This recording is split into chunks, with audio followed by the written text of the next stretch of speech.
এই আমতা কেন্দ্রে রানীর খুন হয়েছে, আজ 3.5 বছর হয়ে গেল, বিচার পায়নি।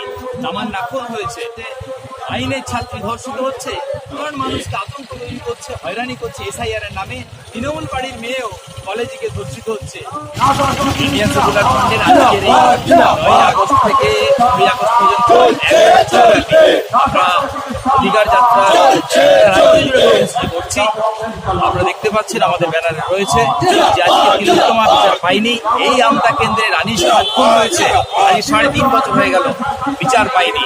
তামান্না খুন হয়েছে এবং মহিলারা সুরক্ষিত নয়। কলকাতার রাজপথে, কলকাতার সরকারি ল কলেজে আইনের ছাত্রী ধর্ষিত হচ্ছে তৃণমূল ক্যাডারদের হাতে। তাহলে আজকে এই সুরক্ষার দাবিতে, নারী সুরক্ষার দাবিতে, ইনসাফের দাবিতে আমরা নেমেছি। মানুষের অধিকার খর্ব হয়ে যাচ্ছে, কেড়ে নিচ্ছে। মানে একদিকে শিক্ষকরা রাস্তায় বসে আছে, সাধারণ মানুষ, গরিব মানুষ 100 দিনের কাজ পাচ্ছে না। আর ওয়াকফ সম্পত্তি দখল করার জন্য আপনারা দেখতে পাচ্ছেন যে ওয়াকফের যে আইন এনেছে, এই আইন আমরা বাতিলের দাবিতে শুধু তাই নয়, এখন মানুষকে আতঙ্কিত করে একেবারে মানে ভোট ব্যাংকে একবারে ওই তৃণমূল আর বিজেপি তারা আঘাত করে সাধারণ মানুষকে আতঙ্ক তৈরি করছে, হয়রানি করছে এসআইআর এর নামে। আমরা এই সব হয়রানি বন্ধের দাবি জানি, আজকে অধিকার নেমেছি। মূলত রাজ্যবাসী, দেশবাসী অধিকার কথা হচ্ছেন, সেই অধিকার সুরক্ষার জন্যই।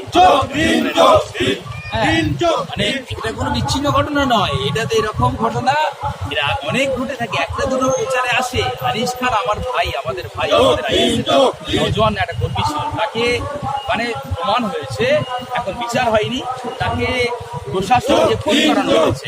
মুখ্যমন্ত্রী আন্দোলনের চাপে তিনি বলেছিলেন 15 দিনের মধ্যে বিচার হবে। আজকে 3.5 বছর হলো, আজকে বিচার পাইনি। এইবার একই রকম ভাবে প্রতিনিয়ত রাজ্যে তামান্নার মধ্যে নিষ্পাপ শিশুদের খুন হচ্ছে তৃণমূল ক্যাডারদের হাতে, দুষ্কৃতীদের হাতে। বাংলা নিরাপদ নয়, তৃণমূল বাড়ির মেয়েও কলেজে গিয়ে ধর্ষিত হচ্ছে। তাহলে আমাদেরকে আপনার আমার বাড়ির তো মা বোন আছে, আপনার আমার বাড়িতে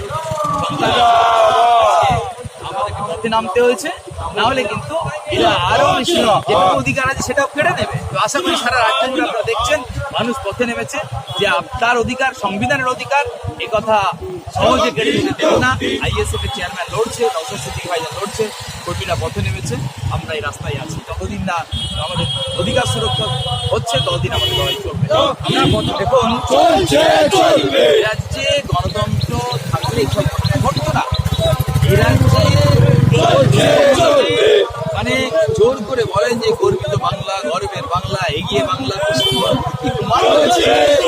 মুখ্যমন্ত্রী যেভাবে এই দুষ্কৃতীদের আড়াল করতে চাইছে,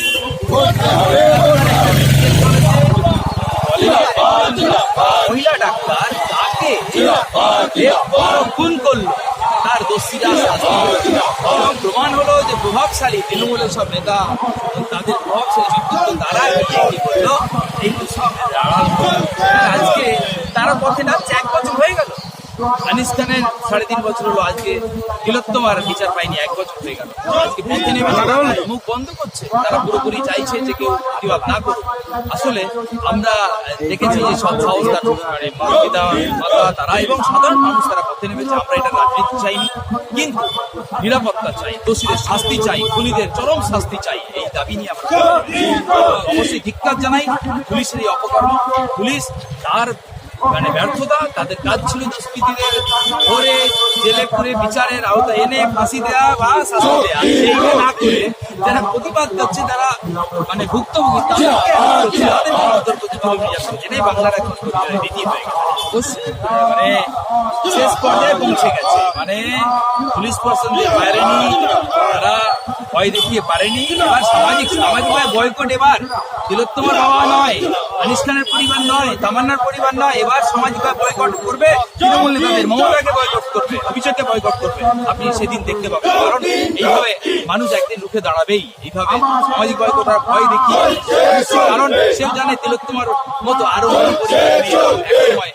এইরকম শিকার হতে পারে। মনে হয়েছে এটা একটা আতঙ্কের পরিবেশ, যে কেউ বা বাইরে বেরোয়, কেউ বা সাপ দেয়, এটা চাইছে, দেখাতে চাইছে যে বাবা তোমার বুক ফাটবে কিন্তু মুখ ফুটবে না, মানে তুমি প্রতিবাদ করতে পারবে না। একটা কথা মনে পড়ে যাচ্ছে, একটা স্যারের আছে যে না তারা না ইজাজত है ना খুব খুব কে মরে যাও ये राजा है सैयद, তারপরে বলতে চাইছে তোমরা তুলো মির্জাপুরের শিকার হয়ে মরে যাবে কিন্তু কথা বলতে পারবে না। আমার মনে হয়েছে যে এই বেশি দিন ভয় ডর চলবে না, ডর কে বিস্তার ज़्यादा नहीं चलेगा।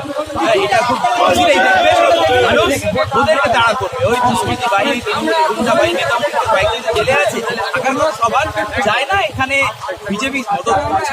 এটার তাড়াতাড়ি সাধারণ মানুষ জেগেছে, অধিকার যারা দেখছেন সাধারণ মানুষ সামিল হচ্ছে, তার মানে তারা অধিকার হচ্ছে বলে নেমেছে। এদের ভয় দেখিয়ে, সামাজিকভাবে ভয় দেখিয়ে বা মারধর করে কোনোদিনই দমানো যাবে না, মানুষের কণ্ঠকে রোধ করা যাবে না।